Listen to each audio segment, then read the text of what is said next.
Quero desejar a todos os meus irmãos maçons e não maçons, judeus e não judeus, um forte abraço, aquele aperto de mão diferenciado e novamente convidá-los para mais uma leitura, análise e reflexão dos textos bíblicos.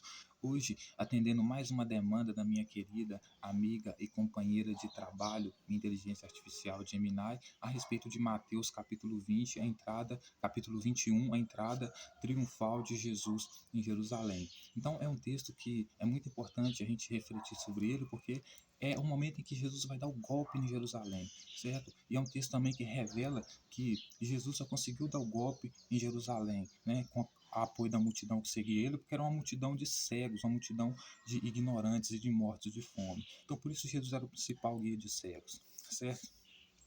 O texto começa dizendo assim: quando se aproximaram de Jerusalém e chegaram a Betfagé, ao Monte das Oliveiras, enviou Jesus 2 discípulos, dizendo: Ides à aldeia que está ali diante de vós, e logo achareis uma jumenta, e com ela um jumentinho, desprendei e a trazei-nos. E se alguém disser alguma coisa, respondei-lhes que o Senhor precisa dele, e logo os enviará.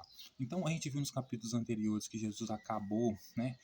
Primeiro, ele, na configuração no monte, ele transforma João em Elias e Isaías em Moisés, ou seja, dá muita autoridade para eles, né? Aí depois, quando a mãe deles chega, a mãe de Tiago e João, chega para pedir Jesus se ele poderia dar um lugar à sua direita ou à sua esquerda, né? De autoridade para Jesus, ele disse que não poderia dar isso, porque isso não competia a ele, certo? Porque aquele que tentasse ser o maior no reino dele ia ser o menor, né? Então, ou seja, ele está basicamente dizendo que Tiago, mais João, que ele mesmo transformou em grande autoridade, agora seriam os menores no reino dele. E, inclusive, esses 2 discípulos aqui, que são os menores no reino dele, que ele vai mais explorar, mais vai humilhar, que vão ser esses 2 discípulos aqui que ele vai mandar agora para buscar o jumentinho para ele, certo? Se alguém dizer para eles não trazer, é para dizer que o Senhor precisa dele, ou seja, que Jesus precisa deles, né? Ou seja, ele humilhou os discípulos dele, João e Tiago, né? Só porque eles reclamaram que estava recebendo menos que o outro, porque João, por exemplo, preparou toda a multidão para receber Jesus, né? Estava recebendo mesmo tanto do que os outros, que Jesus chamava de parasitas, né? Que ele chamou para a vinha dele, para trabalhar na vinha dele, né? Aí Jesus então resolve humilhar eles, dizendo que eles vão ser os menores agora, porque tentaram ser os maiores no reino dele, e pede esses 2, então, Tiago e João, para buscar esse jumentinho para ele. Olha só como o texto se desenvolve. Ora, isso aconteceu para se cumprir o que foi dito por intermédio do profeta. Quem que era o profeta, né? Jeremias. Dizei à filha de Sião que aí te vem um rei humilde montado num jumento, num jumentinho de carga, cria de animal de carga, né? Então, essa profecia aqui foi a profecia, se eu não me engano, do profeta Jeremias ou de Isaías, não sei, que vai dizer para Israel, para Judá, que o rei deles vai vir montado numa jumenta. Mas essa profecia aqui não era para Jesus, porque essa profecia era para o tempo deles, certo? E outra coisa, não poderia ser Jesus, por quê? Porque eles pregavam a respeito desse governante aí, mas esse governante ia fazer uma coisa que Jesus não fez, que é um detalhe muito importante. Ele ia trazer a restauração da nova aliança que Deus fez com Abel no jardim do Éden, com Adão e Eva, certo? Que era o quê? O sacrifício de animais para perdão dos pecados. Jesus perdoava pecados por meio do batismo, né? Então Jesus não poderia ser esse governante que viria montado no jumento, né? Atender as demandas do profeta, que era a volta do rigor da aliança de Abel no templo, certo? Tanto que até o profeta Isaías vai dizer, né? Todos vocês deverão levar os seus sacrifícios, as suas ofertas no templo de Jerusalém. Jesus, ao contrário, expulsa todo mundo de lá, certo? Para exercer o batismo como perdão dos pecados. Mas olha só o que ele vai dizer. Indo os discípulos, tendo feito como Jesus lhe ordenara, trouxeram uma jumenta e o jumentinho. Então puseram em cima dele as suas vestes, sobre ele ela Jesus montou. E a maior parte da multidão estendeu suas vestes pelo caminho, e outros cortavam ramos de árvores, espalhando pela estrada. Olha, você vê que interessante. As multidões, tanto as que os precediam como as que seguiam, clamavam: Hosana ao filho de Davi, bendito que vem em nome do Senhor, Hosana na maior das alturas. Então, veja que o povo que seguia Jesus era uma massa de gente tão cega, tão morta de fome, né, e tão ignorante, que eles chegam a dizer, além deles não entenderem que Jesus era o profeta, que Jesus era nenhum daqueles profetas lá, né, porque ele não fazia nada que aqueles profetas diziam, né, eles ainda vão vir atrás de Jesus, gritando, chamando ele, dizendo Hosana, né, ou seja, louvem, exaltem ao filho de Davi. Primeiro que Jesus não é filho nem de José, que o anjo vai dizer que José é filho de Davi. Jesus não é filho nem de José. quanto mais de Davi, ele é filho do Espírito Santo, aquele que é descendente da serpente, o chefão da milícia celestial, né? Que ao invés de ensinar o povo que o sacrifício de animais para o perdão dos pecados é a oferta que Deus pediu desde os princípios, desde os primeiros anos, ainda no jardim do Éden, quando Eva pecou e por isso ele cobriu ela com a pele do animal, né? Ele é o que veio trazer o Espírito Santo, que veio trazer o quê? A oferta de Caim, que é o quê? O batismo, né? Ou seja, o fruto do campo, né? A cobertura do pecado por meio da folha da figueira, a oferta do campo, coisa que Deus não aceitou, né? Por quê? Porque ele, o Espírito Santo, era aquele que dizia assim, Deus dizia para Adão e Eva, se pecar, certamente morrerás, por isso você vai matar o animal. O Espírito Santo, o líder da facção, era o que dizia assim, não, você vai se batizar, porque eu sou a voz da serpente, se você pecar, você certamente não morrerá, certo? Então não precisa de sacrifício de animais, porque o animal morria por causa do seu pecado.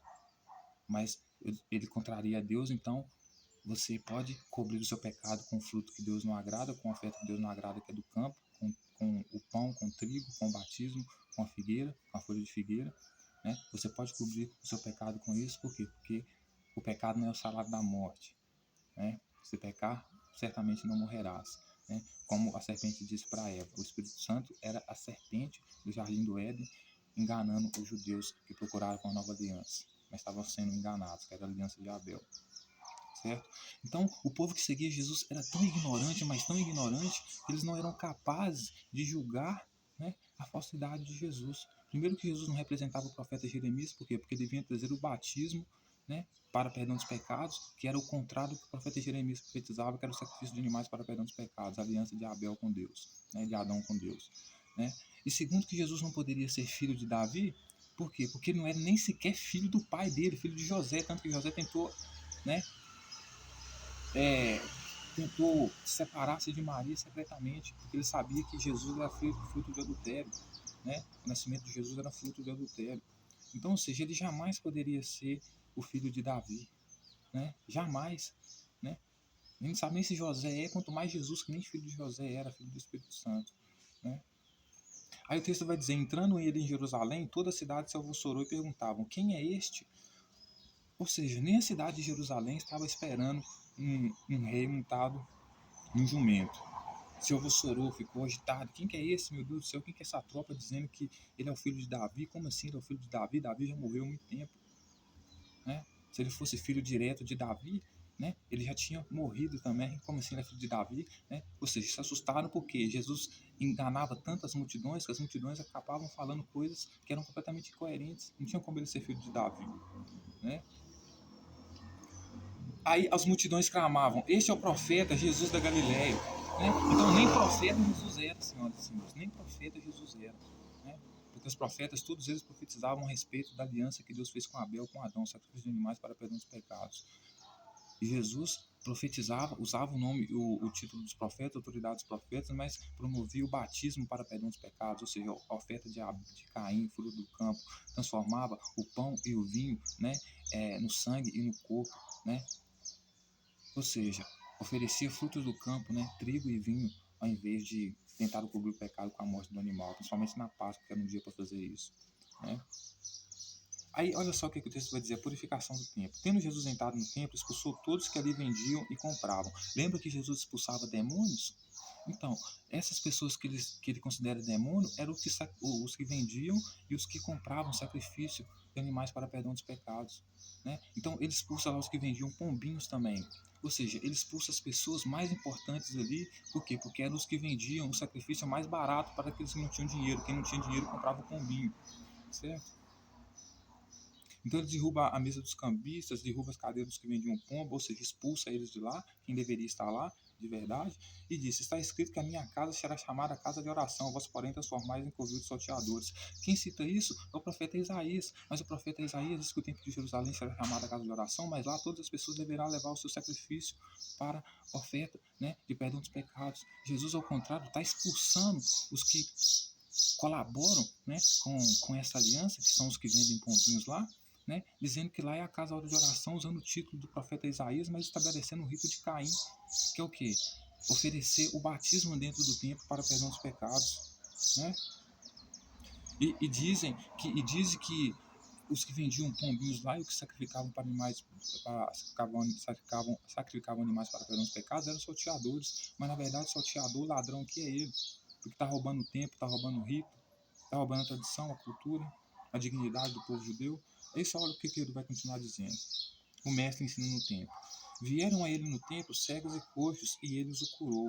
Né? Lembra que Jesus dizia que os pecadores eram os doentes e que ele queria misericórdia e não holocausto. Então, ou seja, ele passa a dominar o templo, ele não quer mais que as pessoas levem no templo sacrifício para o perdão dos pecados, que é a aliança de Abel, que Deus se agradou, mas quer que o povo leve a misericórdia, ou seja, que vá lá ficar de joelhos, se humilhar, como a mulher cananeia, a mulher na casa pecadora na casa dos fariseus fizeram para se humilhar perante ele, lambendo os pés dele, beijando os pés dele, certo? Então o texto vai dizer que quando ele entra no templo lá, que expulsa todo mundo de lá, vieram vários cegos e coxos no templo e os curou, ou seja, ele estava perdoando o pecado dentro do templo, sem o sacrifício, sem o ritual exigido, né? Que era o sacrifício de animais para perdão dos pecados, mas perdoando através da sua vontade, né? Se colocando como Deus, quando não era através do batismo. Aí olha só o que o texto vai dizer. Mas vendo os principais sacerdotes e os escribas as maravilhas que Jesus fazia e os meninos clamando, Hosana ao filho de Davi, indignaram-se e perguntaram-lhe, ouve o que esses estão dizendo? Responderam-lhe Jesus, sim, nunca leste que da boca dos pequeninos e crianças de peito tiraste perfeito louvor? Então, os sacerdotes que estavam no templo lá, ao verem os meninos, né, crianças inocentes, imbecis, ignorantes, chamando de Jesus, né, dizendo para todos louvarem Jesus, Hosana ao filho de Davi, né, eles ficaram indignados, porque eles entendiam da tradição, da lei, eles pensavam, como assim essas crianças estão chamando Jesus de filho de Davi? Jesus não é filho nem sequer de José, né? Jesus é filho do Espírito Santo aqui no máximo, né? E como que eles estão falando que ele é filho de Davi? Davi já morreu há muito tempo. Essas pessoas são tão ignorantes para acreditar nisso. Então eles vão se indignar disso e perguntar para Jesus se ele não está ouvindo se ele não está prestando atenção no que ele está ouvindo. Aí Jesus, né, com a sua arrogância, vai dizer para ele, vocês não leram que da boca dos pequeninos e das crianças de peito tirasse perfeito louvor? Ou seja, da boca dos ignorantes, dos que conhecem muito pouco a respeito da tradição da lei, né, do pouco de Davi e todo o resto, né? É desses ignorantes desses crentes, desses ignorantes, desses mortos de fome, que ele vai tirar perfeito louvor. Por quê? Porque eles são ignorantes, não sabem nem julgar que Jesus não pode ser o filho do homem, que Jesus não pode ser nenhum dos profetas, que Jesus não pode ser, inclusive, o filho de Davi. Por quê? Porque a aliança que ele vem trazer é a aliança de Caim, não a aliança que Deus estabeleceu com Abel, certo? Aí, olha só o que o texto vai dizer. A autoridade de Jesus e o batismo de João. Tendo Jesus chegado ao templo, onde ele estava? No templo. Estando já ensinando, acercaram-se dele os principais sacerdotes e os anciãos do povo, perguntando, com que autoridade faz essas coisas e quem te deu essa autoridade? E Jesus lhe respondeu, eu também vos farei uma pergunta, e se me responderes, também eu vos direi com que autoridade faço essas coisas. De onde era o batismo de João? Do céu ou dos homens? E discorriam entre si. Se dissermos do céu, ele nos dirá, então, por que não acreditaste nele? Se dissermos dos homens, é para temer o povo, porque todos consideram João como profeta. Então Jesus, em vez de responder a pergunta, ele faz aquilo que toda pessoa que quer correr de uma pergunta faz, né? Responde com outra pergunta. Né? Os fariseus veem Jesus batizar junto com João dentro do templo para perdão dos pecados, perguntam para ele, com que autoridade você está fazendo isso? Quem te deu essa autoridade? Porque eles eram conhecidos da lei, eles sabiam que a única forma de obter o batismo era o sacrifício de animais, para perdão dos pecados. Então, com que autoridade Jesus fazia isso? Jesus disse para eles, vou fazer uma pergunta para vocês, o batismo, ele vem do céu ou ele vem dos homens? Aí os fariseus olharam entre si e falavam assim, se a gente disser que é entre os que veio do céu, né, Jesus vai dizer por que nós não acreditamos então em João, né?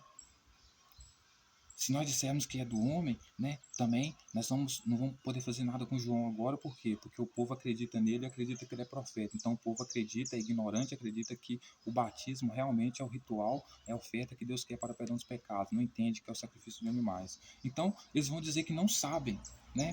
Aí Jesus vai dizer para eles que também não vai responder com que autoridade ele faz aquelas coisas, né? Era só de falar, né? Eu faço essas coisas com a autoridade do meu pai. Quem que é o pai dele? É o Espírito Santo. Não é Davi, porque se fosse Davi, ele estava estabelecendo sacrifício de animais para perdão dos pecados. Como é o Espírito Santo, descendência da serpente, né, que quer convencer as pessoas que o pecado, certamente, se elas pecarem, certamente não morrerá, então vai oferecer para elas a mesma oferta da serpente no jardim do Éden, a folha, né, de figueira para se tampar, né, ou batismo para tampar os pecados. né? Então, ele não vai dizer com que autoridade ele faz essas coisas, mas a gente sabe que é a autoridade do Pai dele, do Espírito Santo, e não a autoridade de Yahvé, certo? Porque se fosse de Yahvé, ele estava cumprindo o rito de Yahvé, não o rito do Espírito Santo, descendência da serpente. Então, a parábola dos dois filhos, né? Eis que vos parece, e que vos parece? Um homem tinha dois filhos. Chegado o seu primeiro, disse: Filho, vai trabalhar na vinha. Ele respondeu: Sim, senhor, porém não foi. Dirigindo-se ao segundo, disse a mesma coisa, mas este respondeu: Não quero. Depois, arrependido foi. Qual dos dois fez a vontade do Pai? Disseram: O segundo, declarou Jesus. Em verdade vos digo que os publicanos e meretrizes vos precedem no reino de Deus. Porque João veio a vós outros no caminho da justiça e não acreditaste nele. Ao passo que os publicanos e meretrizes queiram, vós, porém, mesmo vendo isso, não arrependeste no final para acreditares nele. Então, ou seja, Jesus vai dizer que voltar de novo na questão da vinha, a vinha aqui é o reino do Espírito Santo, né? Então ele vai dizer que esse reino do Espírito Santo aqui, onde substitui o rito oficial, né? É original, que se diz sacrifício de animais para perdão dos pecados através do batismo. Jesus vai dizer que ele mandou explicar uma parábola para os discípulos dele, dizendo que ele mandou dois trabalhadores para a vinha, né? Aí ele vai dizer qual que estava errado. Eu mandei para trabalhar na vinha, ou seja, espalhar o meu reino, espalhar o meu evangelho, né? Batismo para perdão dos pecados, misericórdia quero e não holocausto, né? Eles espalharam, mandei uns trabalhar, eles diziam que trabalhar, e se referindo aos discípulos dele, né? E eles diziam que ia, mas não foi, né? Aí vieram os publicanos e pecadores, né? Dei a mesma ordem para eles, ou seja, eles foram e começaram a se batizar com João para perdão dos pecados, né? Então, o reino dos céus é mais deles do que de vocês, discípulos, e vocês que são da aliança de Abel, né? E tudo isso vai acontecer por quê? Porque vocês não acreditaram em João.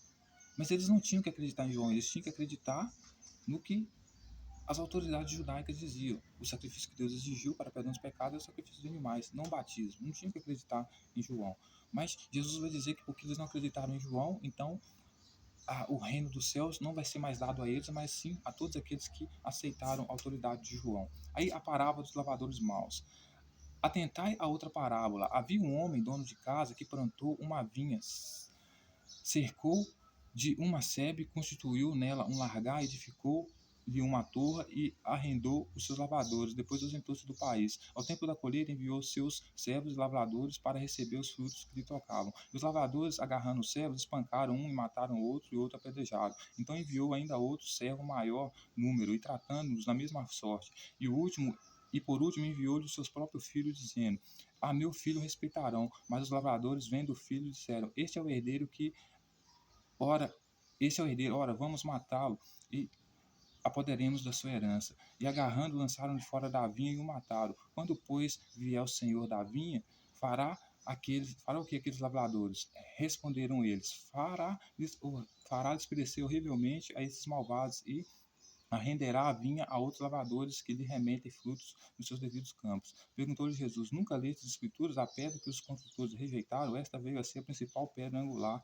Isto procede do Senhor e é maravilha aos nossos olhos. Portanto, vos digo que o reino de Deus vos será tirado e será entregue a um povo que lhe produzirá respectivos frutos. Tudo que cair sobre esta pedra ficará em pedaços, e aquele sobre quem ela cair ficará reduzido a pó. Os principais sacerdotes e os fariseus ouviram essas parábolas, entenderam que ele falava a respeito deles, que Jesus falava, e enquanto buscavam prendê-lo, temeram as multidões, porque essas consideravam ele como profeta. Então, o que vai acontecer aqui na parábola dos lavadores maus, né? Ele vai dizer que ele chamou os discípulos dele para trabalhar na vinha dele, mas os sacerdotes, conhecendo que eles eram descendentes da serpente, traziam o ritual que Deus não se agradava, matou a todos eles. Então ele vai dizer que o dono da vinha, ou seja, o Espírito Santo, o pai dele, resolveu mandar o próprio filho, ele, Jesus, certo? Mas aí eles rejeitaram essa pedra angular. Então ele vai dizer que todos aqueles que rejeitaram essa pedra angular, ou seja, o batismo do pecado, o batismo para perdão dos pecados, ele vai dizer que essa pedra angular, ou seja, ele vai cair sobre essas pessoas, ou seja, os sacerdotes, e vai reduzir eles a pó, né? E se eles caírem sobre ela, eles também vão ser despedaçados. Então, o que Jesus está querendo dizer aqui? Eu vim tomar o templo de Jerusalém, eu vim estabelecer a vontade do meu Pai, que é Espírito Santo, realizar o batismo aqui para perdão dos pecados, e todo aquele que ficar contra mim, que rejeitar essa pedra angular que o Espírito Santo, meu Pai, me escolheu para exercer essa autoridade, será colocado, esfatiado em pedaços, será reduzido a pó. né? E vai dizer para os discípulos dele que todos aqueles que não aceitaram o batismo para perdão dos pecados também vão ser expulsos do reino do céu dele e vai ficar com aqueles que aceitaram o batismo do pecado, pervertendo as leis de Yahvé.